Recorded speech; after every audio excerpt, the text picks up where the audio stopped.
Sizlarga ham komment puli. Komment pulini oy. Yo'q, shart emas. Men Oy. pulini olganman. Oy endi. Aka qo'shiq aytasizmi o'zi? Bitta ona haqida bo'ladi, o'zimni avtorskiy qilishim. Bu qo'shiq bugunga nasib qilgan ekan. Onamda bir so'zim bor, hech uzolmas qarzim bor, poyida huzurim bor. Onam mening onam, onam mening onam, mehribonim onam, jonim onam.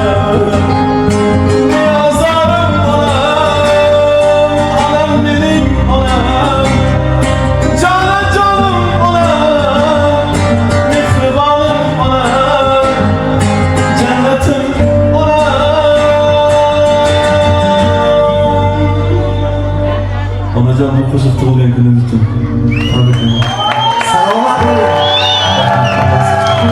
Qo'shiqqa baho beringlar desam nima deysiz? Shart emas. Shart emas. Qo'shiqqa nima deysiz? Oxirida konsertda nima deysiz?